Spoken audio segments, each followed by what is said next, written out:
इस कार्यक्रम के प्रायोजक हैं श्री नरेंद्र शकुंतला, कमलेश अनुराधा, गिरीश अंजू, अनुराग प्राशी, अरहम, नेहरा वेद, बाबूलाल जी, गिरनीबाई परिवार, ग्रेटर बाबा परिसर, इंदौर। श्रीमान ओम प्रकाश प्रभा देवी सेठी, श्रीमान संदीप सविता सेठी, श्रीमान सचिन अमिता, यशस्वी लहर, अवयुक्त अव्यान एवं समस्त सेठी परिवार, गुवाहाटी, बेंगलोर। श्री विजय, श्रीमती वाणी छावड़ा, किशनगढ़, श्री हेमंत सेठ, बांसवाड़ा, श्रीमती चंद्रकांता, श्री भरत, श्रीमती ऋतु जैन, इंदौर। महाराज जी, मेरा प्रश्न है, तत्वार सूत्र के 7वें अध्याय में आता है मूर्छा परिग्रह, तो उसको थोड़ा विस्तार से समझाएं। मूर्छा यानी किसी वस्तु के प्रति आसक्ति अधिक होना, उसी में पड़े रहना, उसी में रमना, उसको कहते हैं मूर्छा। आपके पास करोड़ रुपया नहीं भी है पर उसके प्रति मूर्छा का भाव है, उसमें आसक्ति है, तो भी आपके परिग्रह में गिना जाएगा। आपके पास गाड़ी नहीं है पर उस गाड़ी के प्रति आपकी आसक्ति है, तो वो भी आपके खाते में परिग्रह में आ जाएगी। मूर्छा का मतलब होता है मूर्छित हो जाना, जिसको कहते हैं ना बेहोश हो जाना, होश ही नहीं रहता है, होश नहीं रहता, बेहोश नहीं रहता। मूर्छित आसक्ति हो जाना, उसमें आसक्त हो जाना कि यार ये चाहिए, ये चाहिए, ये चाहिए, तो वो आपके पास नहीं होने के बाद भी वो आपके परिग्रह में गिना गया उसको। मैंने इससे तो तत्व सूत्र की वो बात करते ना, बहु आरंभ नरक आयु की गति के कारण जो बताया था, तो मूर्छित हो जाना, मूर्छा को हो जाना कि ये पेन आपकी नहीं है, ये गाड़ी नहीं है, पर दिन भर रात दिन सोचना कि मुझे गाड़ी चाहिए, मुझे गाड़ी चाहिए, गाड़ी चाहिए, मुझे ऐसा मकान बनाना है, मुझे ऐसा मकान बनाना है। अब कोई न तो पैसे हैं न साधन है, फिर भी उसमें पड़े रहना है ना, उसमें पड़े रहना, उसको कहते हैं परिग्रह। तो ऐसा परिग्रह भी जो है वो हमारे ये अशुभ गति का कारण बनता है, अशुभ कर्म के कारण बनता है। ओम नमः। मेरा नाम विपिन कुमार जैन, मैं श्री मंगल नगर इंदौर में रहता हूँ। मेरा प्रश्न ये है, जिज्ञासा है महाराज जी, अपनी जो सीमा पर सैनिक लड़ते हैं ये उनका काम है, और जो भी है वो बाकी हम कोई वो 4 सैनिक को करते हैं युद्ध में, लेकिन हम घर बैठे भावना करते कि साले 4 और मारना था, तो हम इसमें कहीं पाप के भागीदारी बनते हैं, हम अगर ऐसी भावना पाते हैं तो? देखें, निश्चित रूप से हमें पाप लगता है। हम जब किसी की मारने की भाव करते हैं तो संकल्प हिंसा हो जाती है कि मारना था, भावपूर्वक हम करते हैं कि इसको मारना था, अब मैं होता तो 2 और मार देता, तो इसमें निश्चित रूप से पाप का, हिंसा का दोष तो हमको लगता ही है, क्योंकि हम उस अधिकार क्षेत्र में ही नहीं आते हैं कि हम किसी को मारने की बात कहें हम या किसी को मारें, क्योंकि हमारा सब कर्म सिद्धांत है पूरा, कि हम जैसे भाव करेंगे वैसा हमारा कर्म बंद होगा, हमारे जैसे परिणाम होंगे वैसा कर्म बंद होगा। तो सैनिक को मार देना या 4 और मार देना या हार जीत भी होती है ना, जो ये जीत जाएगा या हार जाएगा, तो इसमें भी दोष लगता है। तो सारे दोष के कारण है, पाप के कारण है, और ऐसी भावना हमें करना ही नहीं चाहिए। क्योंकि देखें, सैनिक लोग जो कर रहे हैं देश के लिए कर रहे हैं, तो उनकी अलग बात है, क्योंकि वो कहीं ना कहीं हम जैसे हमारा होता है एक संकल्प हिंसा है, एक विरोधी हिंसा है, तो देश हमारा कोई विरोध कर रहा है तो हम विरोध में आकर के हम अपने आप को बचाने की कोशिश करेंगे, तो वो हिंसा की कोटि में, यानी श्रावकों को उसका दोष नहीं लगता, क्योंकि हमारा सिर्फ जो है संकल्प हिंसा का त्याग, उद्यमी आरंभिक और विरोधी हिंसा का त्याग नहीं है। तो सैनिक तो अपनी सीमा की रक्षा कर रहे हैं, उनको ड्यूटी दी गई है, तो लड़ेंगे तो उनका उस प्रकार का श्रावक का त्याग ही नहीं होता है। पर हमारी ना वहाँ ड्यूटी है नहीं, तो हम ये भाव करेंगे तो निश्चित रूप से दोष लगेगा और पाप का बंध भी होगा। पर यही चीज़ वो सैनिक लोग करते हैं, वहाँ युद्ध लड़ते, तो वो उनका कर्तव्य भी है और उनके अधिकार क्षेत्र में आता है, क्योंकि वो रखे इसी गए वहाँ कि कोई हमारे देश पर आक्रमण करे तो वो उनकी रक्षा करें।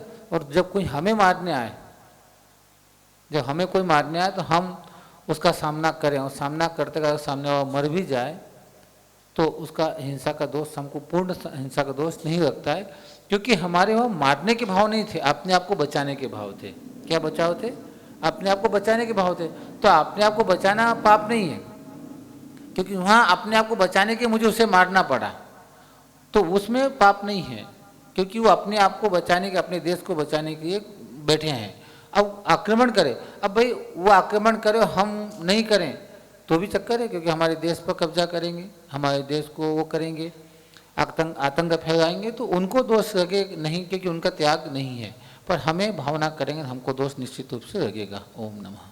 मैं प्रिया जैन, वैभव नगर, इंदौर से।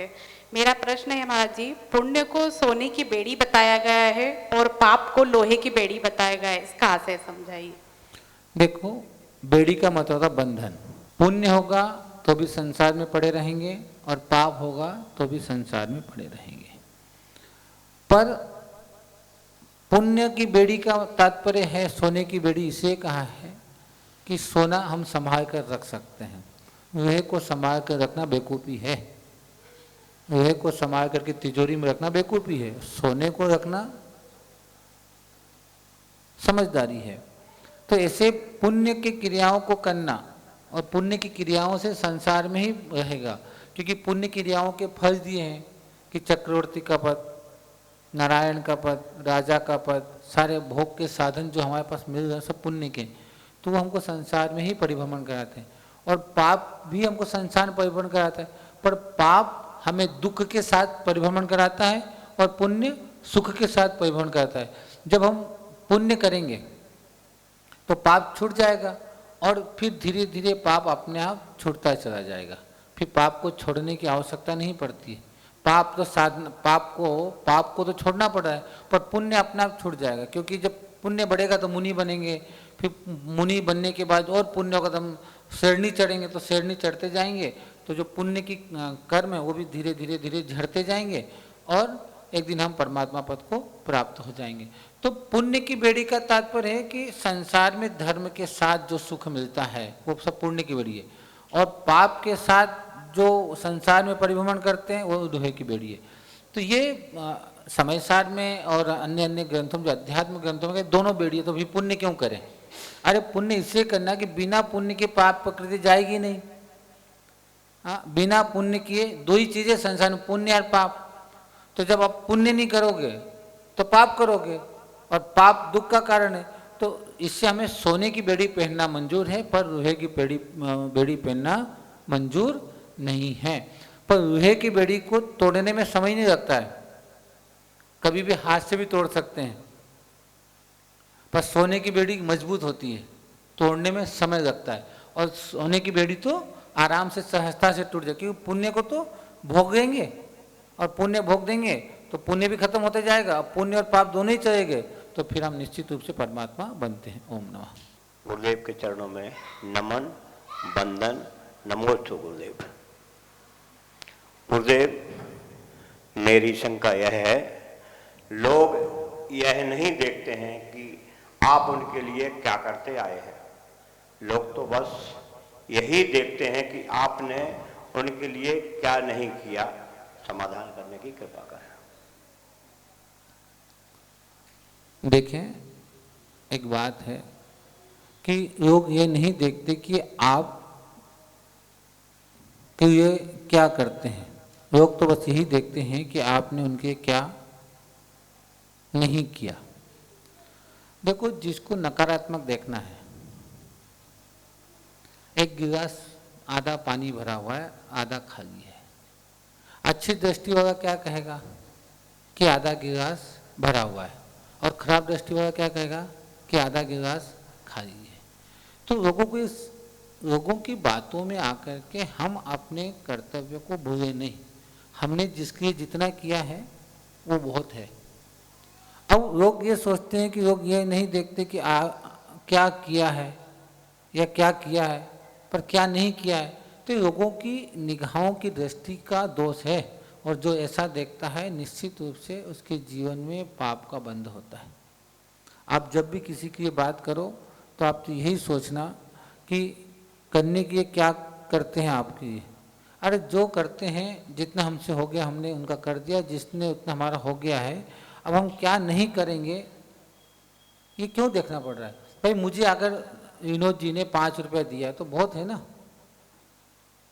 इतना ही दिया, पर 5 ही दिया है, ये इतने से क्या होगा?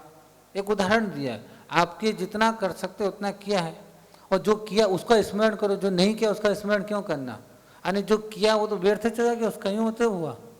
तो जितना किया है उतना का ही स्मरण रखें, जो नहीं किया है उसको तो याद भी हमारे जीवन में हमको नहीं करना चाहिए। ओम नमः। महाराज जी, इष्ट मित्र चित्र चारित्र ये सब हमारे जीवन में क्या प्रभाव डालते हैं? इष्ट मित्र चित्र चारित्र ये सब हमारे जीवन में क्या प्रभाव डालते हैं?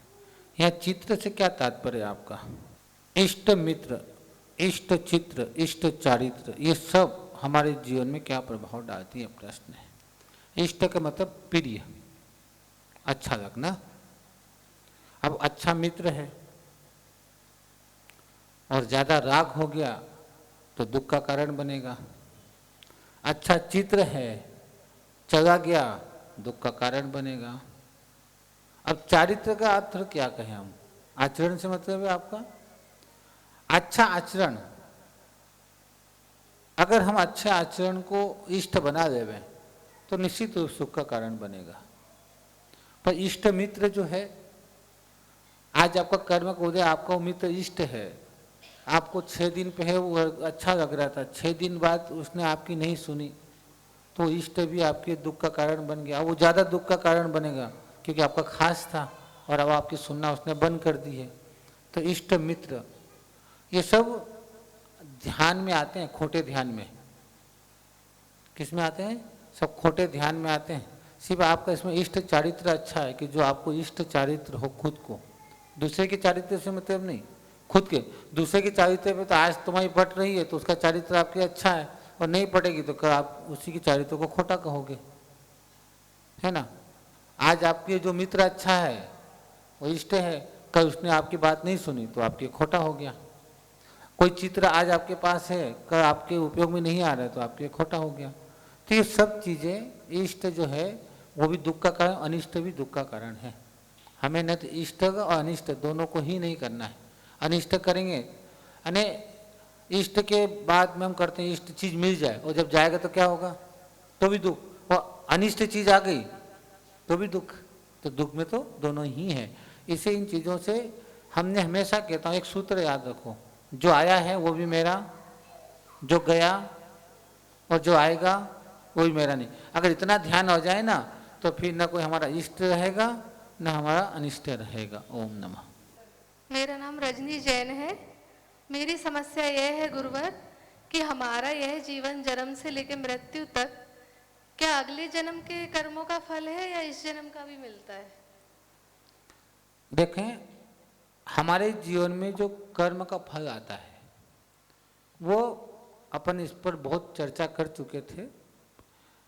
आपने कितने समय के बांधा है उस पर डिपेंड करता है। अगर आपने बांधा है कोई 1 सागर का तो वो फिर कितने भाव निकल जाएंगे पता नहीं। 3 भाव का भी हो सकता है, 4 भाव का भी, 5 भाव का भी हो सकता है, और तत्काल भी मिल सकता है। कोई कर्म आता है कि आपने बांधा और तत्काल निर्जरा तत्काल भी हो जाए, उसका नहीं, तत्काल उसका छूट भी जाता है। तो ये डिपेंड करता है कि हमने कर्म कितना बांधा है, कितने समय के बांधा है। जितने समय के बांधा है उतने समय के बाद वो उदय में भी आएगा, क्षय भी होगा, उपशम भी होगा, यानी उसकी 10 अवस्थाएं, वो कुछ न कुछ 10 अवस्थाएं तो में से एक होगा। पर डिपेंड ये करता है कि आपने बांधा कितने समय की ये है। जैसे आयु कर्म 33 सागर की बांध दी किसी ने, है ना, तो अब 33 सागर तक उसको भोगना है। अब 33 सागर की आयु कहाँ कहाँ है? अभी सर्वार्थ सिद्धि है, नरक। अगर 33 सागर की आयु बांधी है तो सर्वार्थ सिद्धि चला जाएगा या नरक चला जाएगा। अब उसने मनुष्य भाव में से आज हमको कोई दुख आया है तो ये पुराना ही कर्म है। कौन सा कर्म है? पुराना कर्म है। और हो सकता है कि 1 घंटे पुराना कर्म भी उदय में आ जाए। 1 घंटे पहले तुमने कोई पाप किया हो और तत्काल भी उदय में आ सकता है, इसमें कोई दिक्कत नहीं है। ओम नमः। अब मैं राजेंद्र कुमार जैन, कालानी नगर, इंदौर। नमस्ते महाराज जी। नमस्ते। महाराज जी, मेरा एक ये है कि लोग जो मंदिर में दर्शन के लिए आते हैं उनको पूरी विधि नहीं पता। वो कृपया आप थोड़ा बताएं। देखें, मंदिर में जाने की दर्शनीय विधि को हम समझने के पहले, क्योंकि मंदिर को समोशरण का प्रतीक कहा गया है, और जब हम शास्त्र पढ़ते हैं और उन शास्त्रों के माध्यम से जो हमें बात करते हैं, तो हमें सबसे पहले भावों की शुद्धि, परिणामों की शुद्धि के साथ घर से निकलना चाहिए और शुद्ध वस्त्र पहन करके। अब शुद्ध वस्त्र का तात्पर्य है कि कम से कम धुले हुए कपड़े हों, धोती दुपट्टे में आते हो तो बहुत अच्छी बात है, नहीं तो ऐसे कपड़े पहन करके आए जो सादगीपूर्ण हो।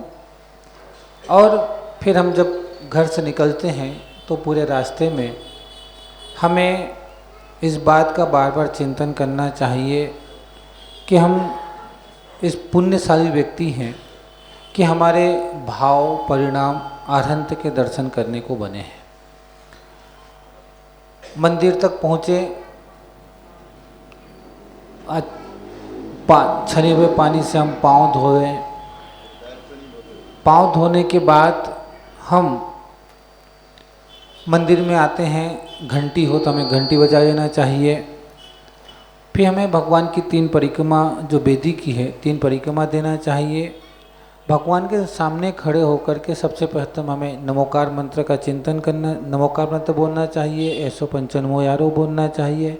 फिर हमें जो स्तुति भी याद हो, बहुत प्रकार की स्तुतियाँ हैं, वो स्तुति बोल करके फिर पंचांग या अष्टांग नमस्कार करना चाहिए। और हमें ऐसा ही खड़ा होना चाहिए कि हमारे आने वाले बाद में कोई आ रहे हैं तो उन्हें भी किसी प्रकार की परेशानी नहीं हो, या हम किसी के सामने खड़े हो जाएं, वो भी ठीक नहीं है। और उसके बाद हम वहाँ जिनवाणी विराजमान हैं तो उनके भी दर्शन करें, प्रथमानुयोग, कर्णानुयोग, चरणानुयोग के माध्यम से करें। अगर गुरु विराजमान हैं तो उनके सामने भी खड़े हो जाएं। और भगवान को जब हम कुछ द्रव्य चढ़ाते हैं, अगर मूलदायक भगवान का हमें अर्घ्य याद है तो हम वो अर्घ्य बोल करके चढ़ा सकते हैं, नहीं तो 5 पुंज चढ़ाने का भी कहा गया है कि अरहंत, सिद्ध, आचार्य, उपाध्याय, साधु। इस प्रकार से हम ये रघु भगवान जिनेंद्र की भक्ति है, कर सकते हैं, विधि है, इस प्रकार से कर सकते हैं।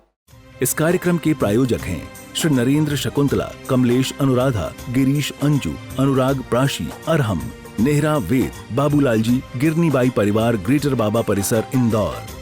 श्रीमान ओम प्रकाश प्रभादेवी सेठी, श्रीमान संदीप सविता सेठी, श्रीमान सचिन अमिता, यशस्वी, लहर, अवयुक्त, अव्यान एवं समस्त सेठी परिवार, गुवाहाटी, बेंगलोर। श्री विजय, श्रीमती वाणी छावड़ा, किशनगढ़। श्री हेमंत सेठ, बांसवाड़ा। श्रीमती चंद्रकांता, श्री भरत, श्रीमती ऋतु जैन, इंदौर।